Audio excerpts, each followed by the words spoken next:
נשימה. נגמר הקטע, נגמר הנשימה. הוצאת אוויר.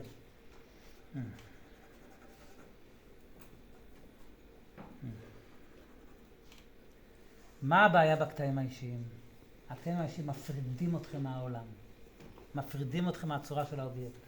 מפרידים אתכם מהטקסטורה של הדברים. זה דורש סוג של ויתור.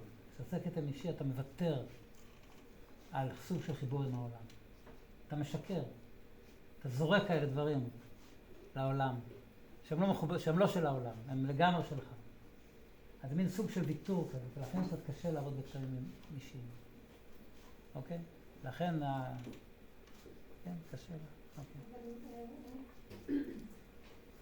מה עם טמפרמנט? מתכוונת, נגיד, יש צעירים שממש יש תחושה שהם לא שוקעים, שהם לא בנשיקפה, שהדופק עולה. זה סוג של, כאילו... זאת שאלה מצוינת. התשובה היא, קודם כל, התשובה היא מאוד מאוד פרטית שלך והיצירה שלך. זה לא עניין תיאורטי. זה ממש של הרגשה. אבל אני מאמין באמונה שלמה, וזה אמונה. בוא נגיד על אמן הכי כמעט רחוק שחשוב ממני, ג'קסון פולוק. אוקיי, ציור תנועה, כולם מכירים ג'קסון פולוק. ציור תנועה. ג'קסון פולוק אומר, כשאני נכנס לתוך התנועה הזאת, מה שאני מגיע בסוף זה perfect harmony.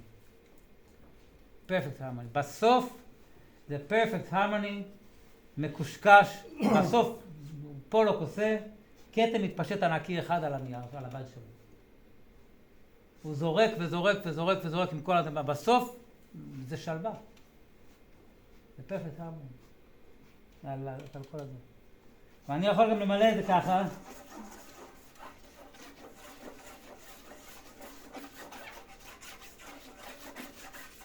אפילו לעשות דברים כאלה בסוף, אם זה עובד, זה הרמוניה על הנייר. על הנייר כולו.